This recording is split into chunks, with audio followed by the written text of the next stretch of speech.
Imagine not being able to read the paper because your hands were shaking. Imagine not being able to read newsprint as your world faded to black. The National Federation of the Blind, Newsline, Indiana.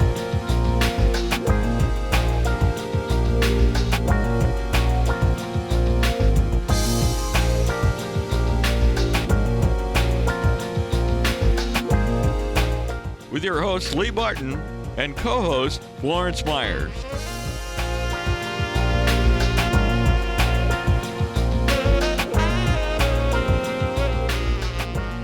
Good morning and welcome to this week's National Federation of the Blind, Newsline, Indiana. It's a pleasure to be here today, the start of a new year. I'm your co-host, Florence Myers. We're here with your host, Mr. Lee Martin, and a wonderful guest, Mr. Eugene Thornton. Now, Lee, good morning to you on this wonderful Tuesday morning. Well, I tell you, I'm doing just fantastic. And I just want to say thank you for coming on today, because I know you're not feeling all that well. And we got a great show today, as you indicated. And we have a guest. I tell you, you're going to enjoy this, Mr. Eugene Thornton, James Eugene Thornton, affectionately known in the entertainment field as Mississippi Red. And he has a lot of good information to share with you all and about his journey and how he is who he is. I'll leave it at that. We'll talk a little bit about our National Federation of the Blind Newsline service. It is a service that is provided through the National Federation of the Blind. The National Federation of the Blind is the largest organization of organized citizens that are blind in the country. And there's a plethora of services that the National Federation of the Blind offers. And we would like for you to visit the National Federation of the Blind at NFBN.org, NFB.org, and learn more about our organization. The National Federation of the Blind Newsline is sponsored by the Indiana State Library here in the state of Indiana, and we'd like to thank them for their sponsorship. So the service that we're talking about is the National Federation of the Blind Newsline, and it is a free audio information service for those that are print challenged and those that are blind. And we offer the service to those also that are deaf blind. So the service has so many prongs to it and so many offerings to it. And I'll have Florence talk a little bit about the services and some of the publications. All right. Now, it is a free audio information service. It gives us access to newspapers, magazines, TV guide listings, sales circulars, job listings. It gives us access to another free service, which is the KNFB Reader, which allows us to read our mail and documents independently. We can access this free audio information service by the use of a landline phone, Android phone, iPhone, digital player from the Talking Book and Braille Library, the Victor Reader Stream, as well as our computer and a device that I like to call the A-Lady. That service is available to us 24 hours a day, 7 days a week, and it's right there at our fingertips. I love this service. It's a fantastic tool. It is a very fantastic tool, and many subscribers throughout the Indiana, as well as around the country, utilize this free audible information service, as it keeps us informed and connected through a lot of like breaking news, which has 44 different publications from ABC News, Advocate Magazine, the BBC publications, Bloomberg, CBS, CNN, and on and on and on. We also have the magazines in there, and there's so much. And I would say to subscribe to the service, just get in touch with us. The information is scrolled across the screen, and also you'll hear it in our commercials. So stay tuned as we're going to come back with our guest, Mr. James Eugene Thornton, Mississippi Red, as he's known in the industry. So stay tuned.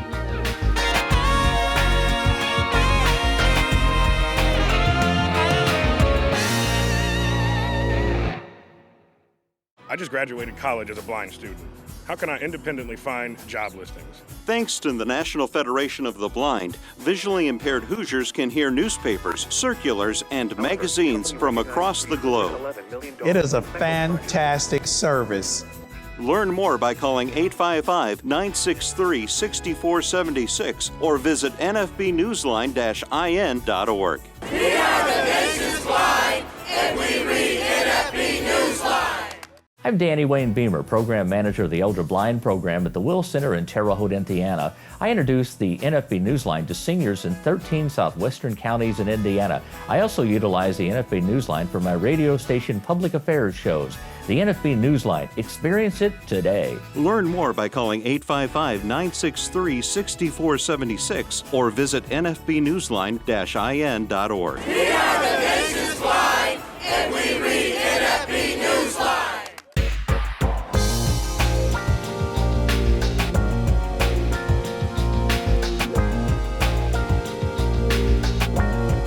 Welcome back to this segment of the National Federation of the Blind Newsline, Indiana. And as mentioned, we have a very interesting guest today, Mr. James Eugene Thornton, also known as Mississippi Red. And do you prefer us calling you James or Mississippi? What's your preference? It doesn't matter. Just don't call me late for dinner. How about that? Okay, all right. Well, Mr. Thornton, I'll call you Mr. Thornton. Ma'am. Okay. Okay. Tell us a little bit about you. Who is Mr. James Eugene Thornton, better known as Mississippi Red? Well, I'm 63 years old. I was born in Ohio, in an area called Hog Bottom. My mother's name was Beverly Jean, and my father's name was Frank Thurman. And my grandparents were Leonard Steen and Lois Thornton, and also Corliss and Harrison Thurman. And that's my immediate lineage. I'm the oldest of my mother's children. I'm her firstborn. When did you realize that things were different in your life as for your other siblings? At the time I was born, I was my mother's own child. When I actually realized that things were different, I was in the playground, and I guess I was about 5 years old, 5 or 6 years old, 5 maybe.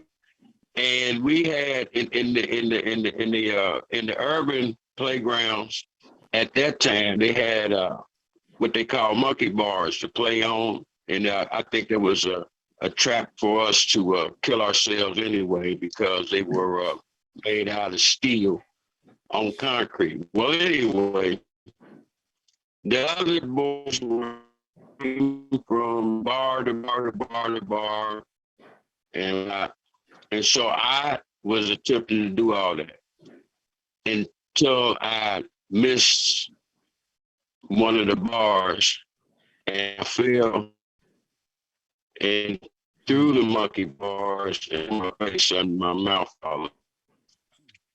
And that's when I realized something was wrong, because I thought I saw what I didn't see. So I wasn't able to grab a hold of the bar. And I injured myself pretty severely. And that's when I realized something was wrong with me being seen. Well, you just took me back to when I was in about the 5th and 6th grades, and I'm looking at the same monkey bar you talking about, outside the playground. And, that is, yeah. I mean, how fortunate the children were. And I was at that point in time not to injure myself on those bars, Yeah. But so once that happened to you, when did you actually realize that you were, blind?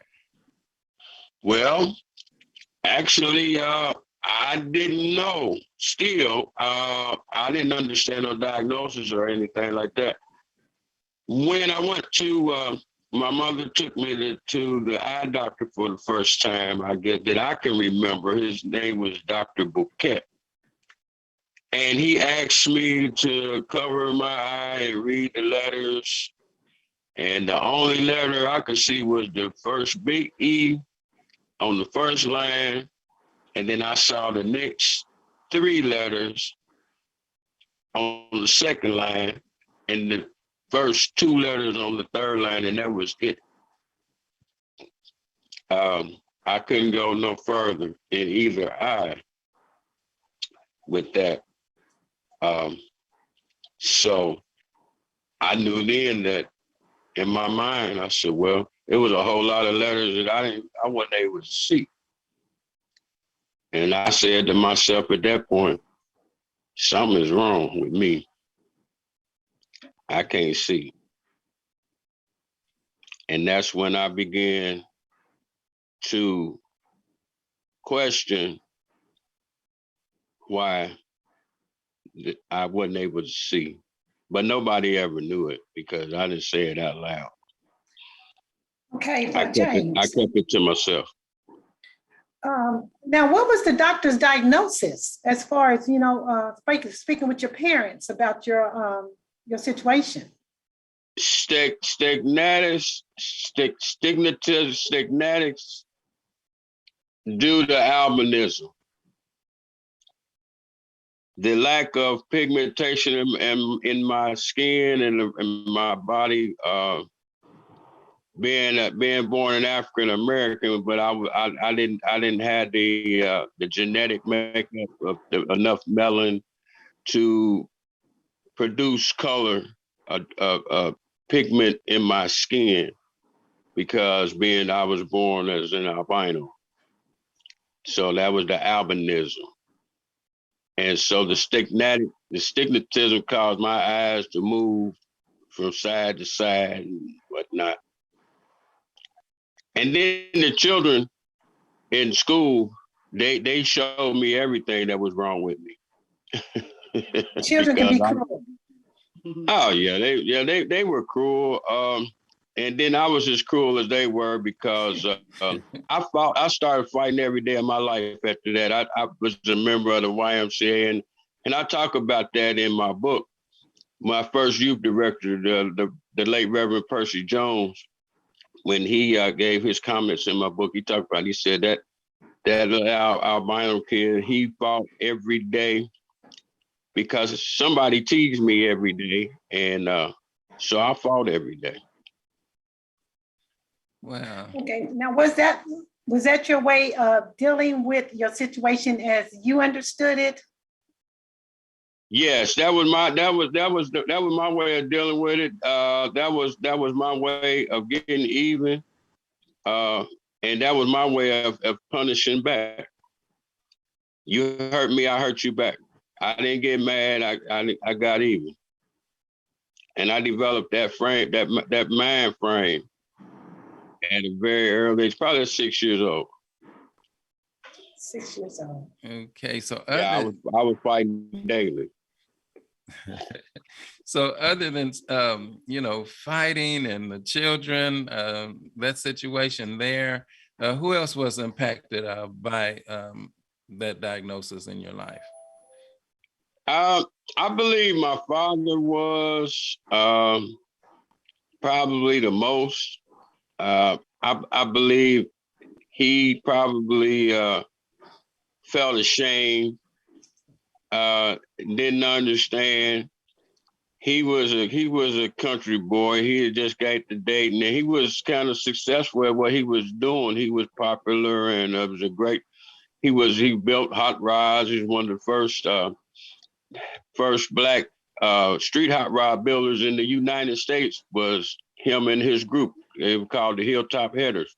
NASCAR has a page about them, and so it probably impacted him to the point that he wasn't in my life too much. He was, but he wasn't, probably because he had some shame going on. And it probably impacted my mother, probably being mad at him for not being so supportive of me. So we at the time lived with my grandparents, and it impacted them to the point that all that they did was they just reversed all of the hurt and the pain and loved me even more, I guess. I became special. I was special. My grandfather told me I was special. And he told me I always would be special. He told me that God made me for a special reason. That's why I'm different than everybody else. He said it couldn't be nobody else but me. There you go. That's Amen. how that started out. Amen There to you that. go. That's how that started. And with that, we're going to take a short break, and we're going to come back Okay. with this special man, Mr. James Eugene Thornton. So Oh, we'll be okay. right back here in a few minutes, and stay tuned.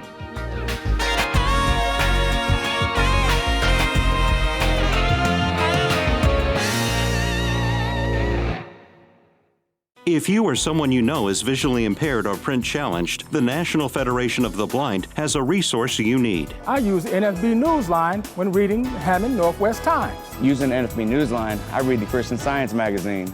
Dad, you read Jerusalem Post too. Learn more by calling 855-963-6476 or visit nfbnewsline-in.org. Live the life you want. Read NFB Newsline. It's free.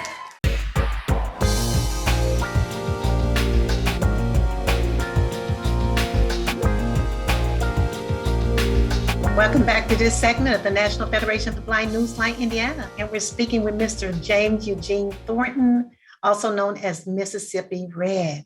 And Mr. Thornton, you spoke briefly about your relationship with your grandfather, who told you that you were a very special man. And how did that impact your journey as you see it now? Well, what it did at the time, it massaged a lot of my fears. It offered me solace to know, because see, I believed my grandfather when he told me that I was special.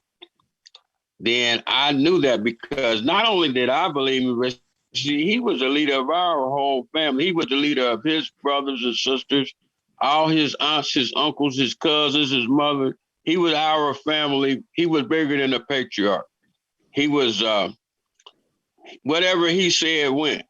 It was never questioned. It was never disputed. Even on his job, he was an iron maker. He poured steel in the foundry, 1,800 degrees. He worked 54 years, never missed a day, never was late.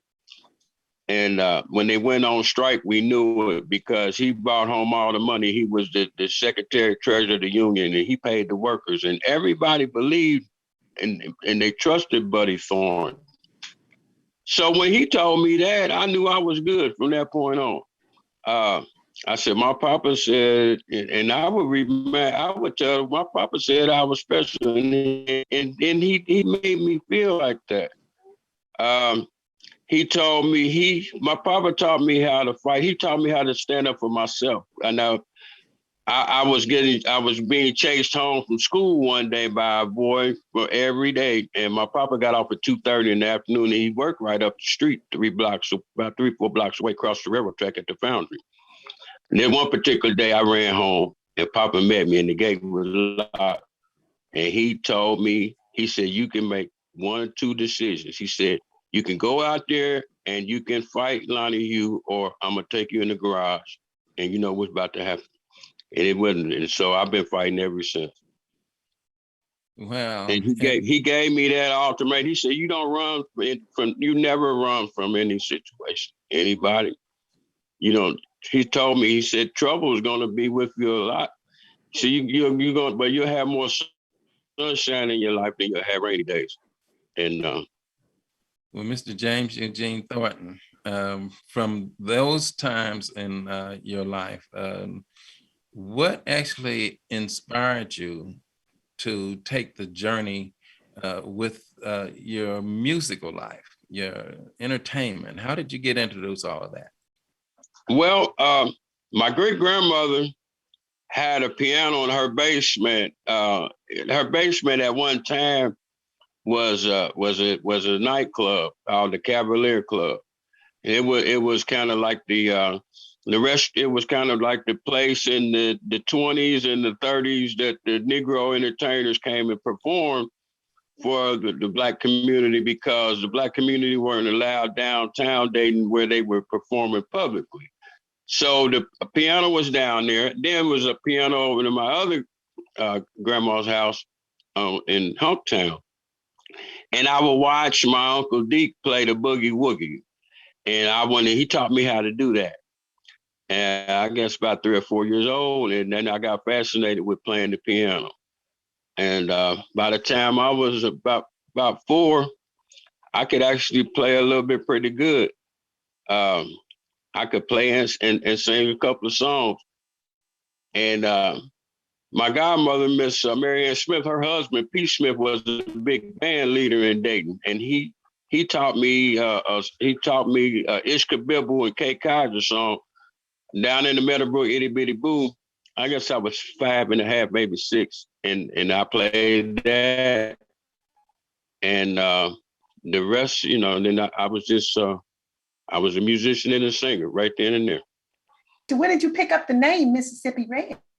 Okay, well, after I did 28 years of gospel quartet singing in a row, I was ready to do my own thing because we were in between record companies. And I was at the time signed under the Sue Ann label with the original Golden Heirs of Cincinnati, Ohio. And I was working with the original 5 Blind Boys of Mississippi. Yeah. So I said I was going to try my hand as a blues singer because I like singing the blues. And that's when the guys told me, they said, Red, you're not a blues singer. You're a gospel quartet singer that sing the blues. And what you're going to have is you got that Mississippi squall from that Mississippi Blind Boy squall that Mr. Archie Brownlee had. So you need to be Mississippi Red. That need to be your stage name. And that's how that name came about. So because I'm red, look at me, Look at me. So tell me something, Mr. James Eugene Thornton. Yes, sir. Once you got into the blues, tell me, how did that transition actually work for you? Because obviously you've been very successful. I tell you what, it was different. I put it like this here. I did 28 years of gospel music, and I always had to carry a Bible, my clothes, and a pistol. When I started singing blues, I didn't have to carry a gun no more. How about that? Oh. Yeah, because it was it was a little bit safer in the nightclub circuit, in the blues circuit, than it was in the gospel circuit. Yeah, and that's just the truth about it. But it wasn't hard a transition because see, gospel music transcends jazz and blues. Gospel and spiritual is the basic foundation of all of our African American music, and that's what I call that's the real original American music. Well, I tell you what, we're going to take us a short pause as we are coming to the conclusion of our program, and probably on the way out, maybe you can strike a tune for us. So we'll be right back with the National Federation of the Blind Newsline with our guest, Mr. James Eugene Thornton. Stay tuned for the conclusion of our show.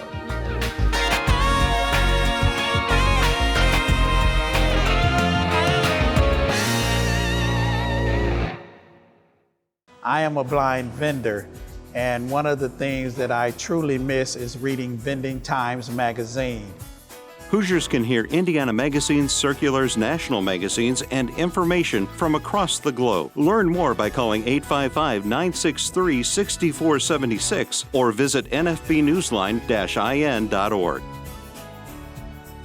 It is a fantastic service. Subscribe free to NFB Newsline today. The National Federation of the Blind knows that blindness is not the characteristic that defines you or your future. Every day we raise the expectations of blind people because low expectations create obstacles between blind people and our dreams. You can live the life you want. Blindness is not what holds you back.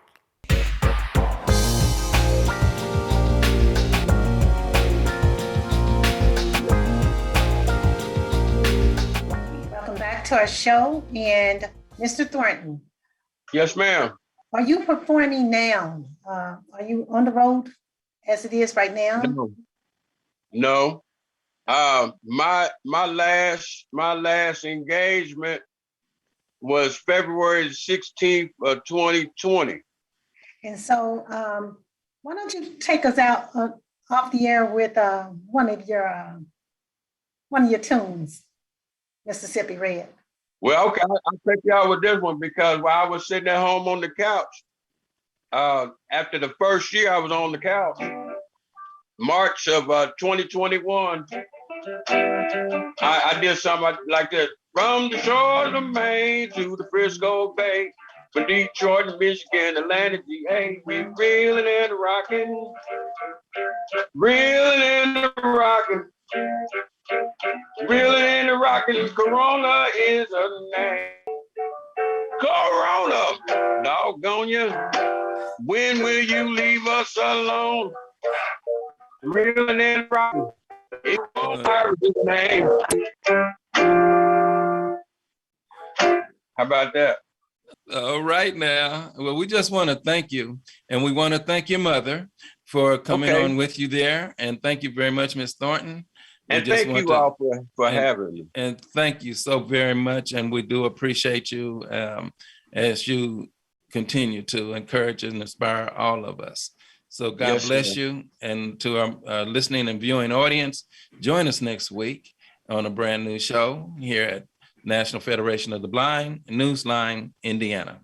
Take good care of yourselves. Stay safe, and God bless.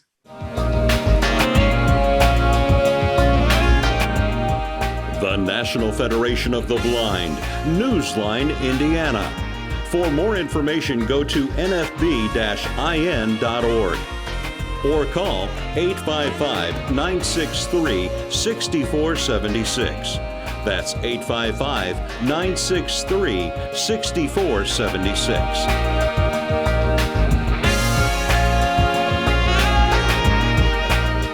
The National Federation of the Blind encourages you to live the life you want.